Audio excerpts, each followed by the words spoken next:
Hi, thanks much for the kind invitation. I'm grateful for speaking after such giants, and this will help. My name is Dan Marom, and I'm an Israeli researcher. I'm integrating a bit of practice researching, hopefully also contributing to this discussion about crowdfunding, about open innovation, with the notion that crowdfunding may be a missing piece in the debate. So I was very fortunate to be to co-author one of the first books on crowdfunding revolution. This is one of the later editions, and since then I was passionately traveling the globe to speak about it. Last year I had the opportunity to speak in this conference. I was truly inspired and spent a year trying to think how could I contribute not only with the notion of crowdfunding, but the intersection with open innovation. So I want to start with teaching you a word in Hebrew. Maybe some of you are familiar with the word chutzpah or sababa or balagan. There are lots of interesting Israeli words, but it is the word that I would like to teach you this morning. It's called tachles. Tachles is being practical, straight to the point, concrete, no bullshit. And I loved Martin and Bro's presentation. You were speaking about adoption, and he was speaking about making things happen. So that's tachles. And I thought how we could make crowdfunding a tachles movement for open innovation. So I would like to take 15 seconds of your time, if you can, and think about what's your biggest challenges on making open innovation really tachles, really happening.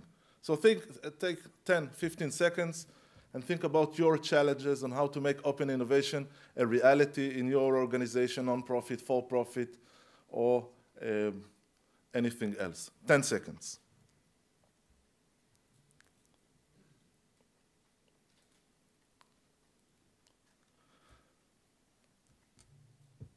I heard that the entrance is free, so I can offer a money-back guarantee if I will not answer some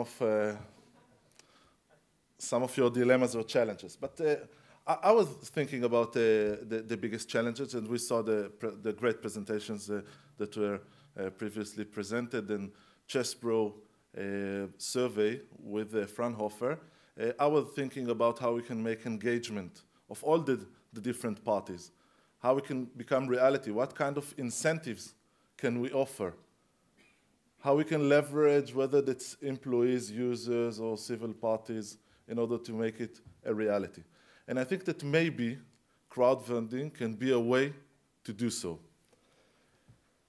A few words about crowdfunding. It's the ability to gather small amounts of funds from a relatively large amount of people that together creates an impact. Well, it's not a very, very modern notion, but technology enabled a very, very quick, by the click of a mouse, a very, very quick transformation of money and knowledge. So nowadays, it's not only donations that you need to walk from door to door, you can do it electronically. And Chessbro quoted von Hippel, so I'll start with another quote. Crowdfunding is an important contributor to the democratization of innovation. And more than that, it's the biggest paradigm shift in innovation since the Industrial Revolution. So I'm grateful that crowdfunding appeared in this year's slides. Maybe next year it will be even more central. So how it's been done, crowdfunding? How we can gather small amounts from large amount of people? We build platforms.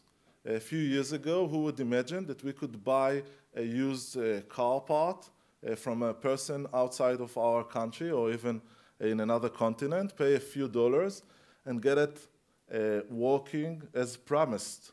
So platforms not only create an intermediation, but it also creates trust. So platforms are very useful also in crowdfunding.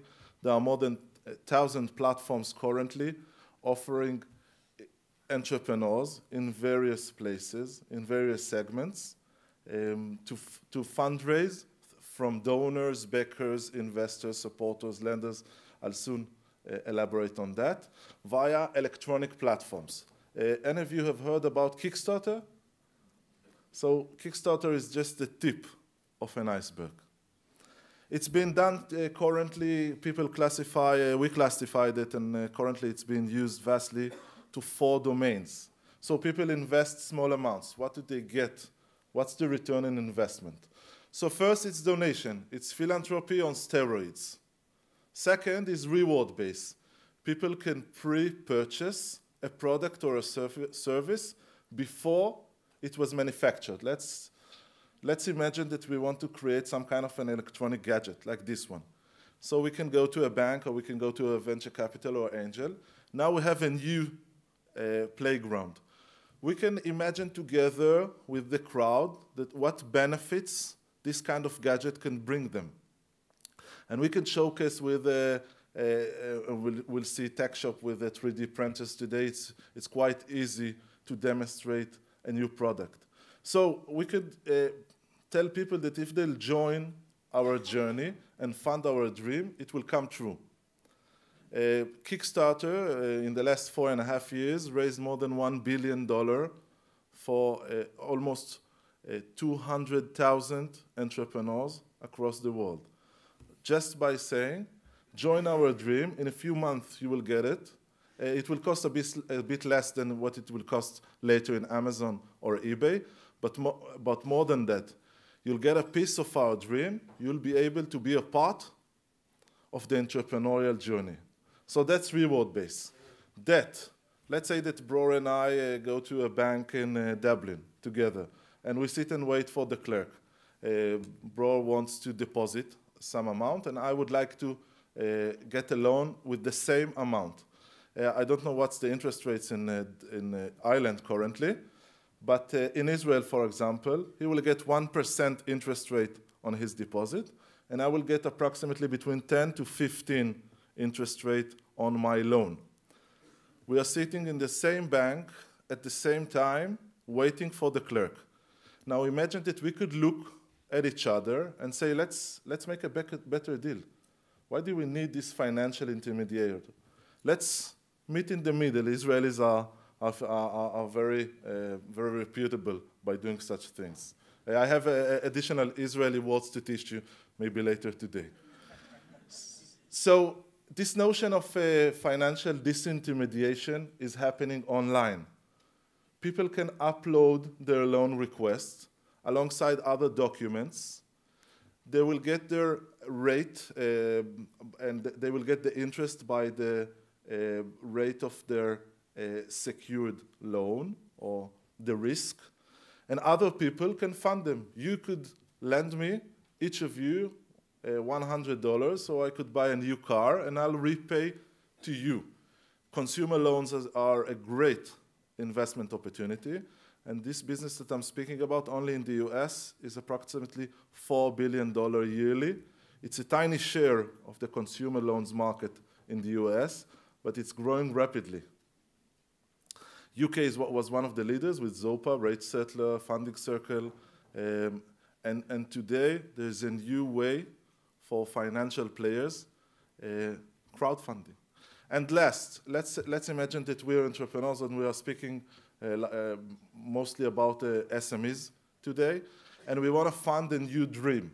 So maybe it's not very close to the market, and we can't ship it in 3 to 6 months, so we can't use Kickstarter or any of the hundreds available platforms, and we can't take debt because it's very risky. So today, in several countries, including the UK, people can sell shares in their private companies to the public. Until now, security agencies across the world limited the number of investors in private companies. But this tension between trying to protect small investors against the potential of so many people like us investing in startups, this tension is now solved, and many of the countries are following a new set of rules, like in the US, the new Jobs Act. And currently, in many places across the globe, people can invest in private companies. Obama showed us a milestone And I think that it's not only raising hundreds of millions of dollars from small donators. It's much more than that. It's understanding that crowdfunding is engagement. It's understanding that a new voter that donated $10 and got a shirt and will walk with the shirt will also tell his family at dinner that he's a part, or he or her are part of the campaign. And most importantly, they will go to vote at the voting day. They feel a part. They voted with the most sensitive part of their body, the wallet, and they feel a part of Obama's journey. And I think it's a brilliant notion. It's of Obama's team. It's much more than fundraising and eliminating possible conflict of interest with the wealthy individuals. It's gaining engagement. As I've said, Kickstarter, a very big platform. It's only the tip of the iceberg of crowdfunding, but it's very well known. More than 5,000 entrepreneurs at Parallel currently are seeking to raise funds from the crowd through Kickstarter. This is one of the most successful examples. A young guy from the Silicon Valley wanted to invent a watch that connects to his mobile phone and shows who calls him and whether he gets an SMS while he's cycling, because until then he had to stop on his way to work and look at the phone. Almost 70,000 people pre-purchased this watch. It created a community 9 months before it was shipped. 5,000 people bought the right with the SDK, Software Development Kit.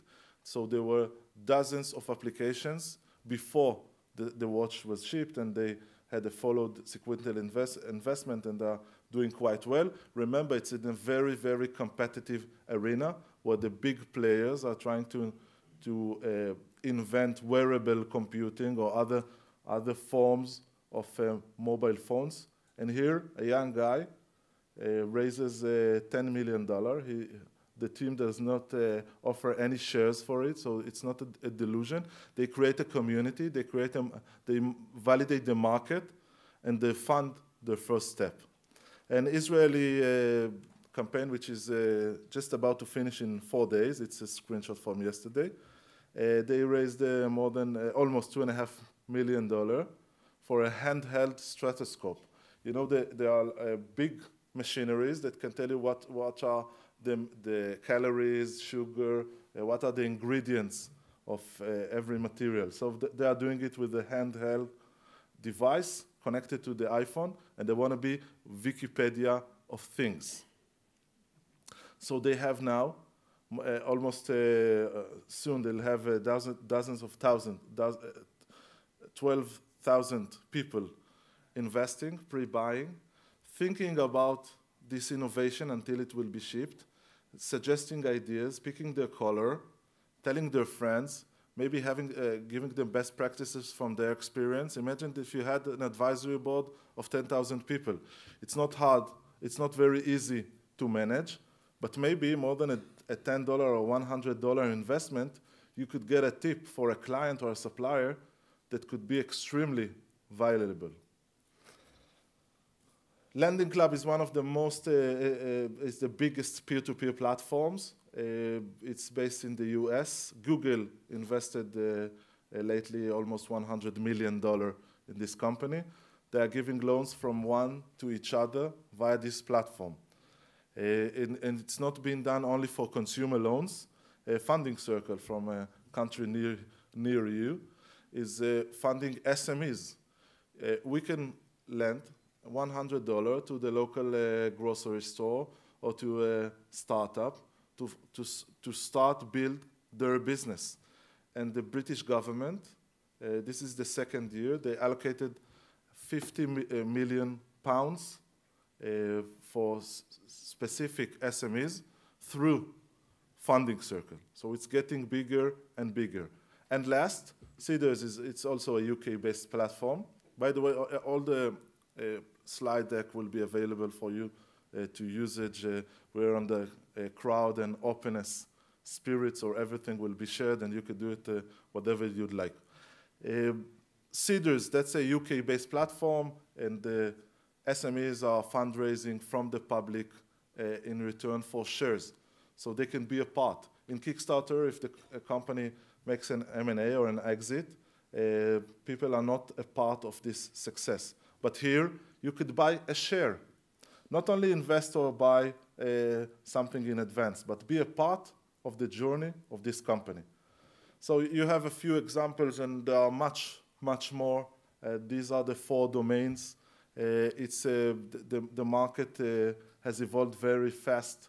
When we wrote the book back in 2010, it was a very, very small market and unheard of. Today, it's reaching $8 billion yearly. And it's only the tip of the iceberg. I'm certain that in this space, it will grow dramatically. Not everything is on the bright side. We have many challenges as an industry. How we can cope with fraud and failures. How we can cope with the scalability. Currently, we can't fund a new drug by crowdfunding. But I think we can do much more. And we are coping with these challenges, and this is for the, maybe I'd love to chat about it later. So, I think that crowdfunding is the new like. Like is very passive. We are racing as corporates, whether for a non-profit or even public, for likes. I think that like is very, very passive. Crowdfunding is the new like. And I think that companies that will understand it, and organizations that will understand that it's not only a funding mechanism. It's a social trend. And if we could engage, truly engage people that are funding us, we could do much more than that. So I'm coming back to my question about the biggest challenges. And I guess that you're thinking, okay, this is a very nice trend. It helps entrepreneurs. It's mainly an maybe it's an entrepreneurial finance mechanism, maybe it's a social trend, but what does it relate to open innovation? So I'll try to humbly answer. Nowadays, I think that the next revolution of crowdfunding is where corporates meets crowdfunding. It's not only for entrepreneurs. If we could leverage the power of the basic mechanisms and notions of crowdfunding, we can, as an organization, engage our audience, target audience, whether it's a different part of the helix, and we can truly offer incentives, and we could make it work. So it's not only ideation, it's not only voting, it's not only getting suggestions, it's also funding it and making it happen, and it also creates engagement at a higher level. Imagine that we are a municipality and we want to have new ideas. So think of a new way to engage our citizens. We're not only getting ideas from the new infrastructure that they want to, and we're not only getting votes on it and suggestions.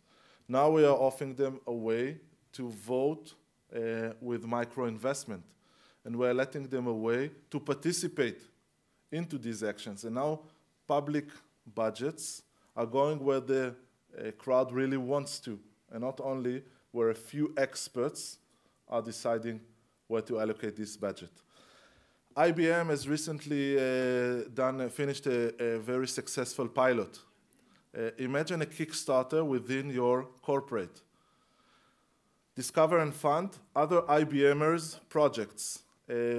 I'll tell you a story from a case study that I'm highly familiar with.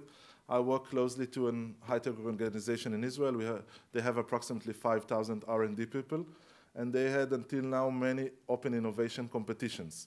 And we came up with the idea, and it's very young people involved. Let's take Kickstarter, where all the young people are very familiar with, it's trendish, and take it into the organization. And now if you want to have a new idea, you upload a pitch to the internal Kickstarter. And the employees are getting virtual currency, and now they are not only voting for their friends, they are voting with a limited currency that possibly could make them a financial return. And some of them not only suggesting ideas, voting, giving them the like with the currency, but also saying, I'm able to invest 10 hours, whether I'm a software, hardware designer, into this project. So we are creating projects within internal Kickstarter, and IBM has done it on a larger scale. It's very successful. There's a case study that was already published, and I warmly suggest to read about it. General Electric are sourcing new ideas via a small, quite small, equity-based platform. We were speaking last year about, for example, corporate venture capital as a way for open innovation. So equity-based crowdfunding could be also a great source for innovation. Municipalities are working through such platforms to create engagement with citizens. Imagine that if we want a new infrastructure, whether it's a new playground, let's say, for our kids, we can protest, we can vote 1 and 4 or 5 years for a new mayor, but now, if it's important enough, we can invest $10 into this new playground, that if you will encourage our neighborhood to do so, we'll have it. And some of the municipalities are co-matching this investment. So, to end we started to speak about Tachlis, and I suggest a new slogan, from openness to Tachlis, and I think it could be valuable. How it can be done, Tim Wright, my co-author from lovely Scotland, is here. We offered some of our thoughts on the bigger scale of how we can find crowd assets in the organization. It's appearing in the yearbook. Sorry, and with that, I leave you with the thought: crowd empower your open innovation venture. Thank you so much.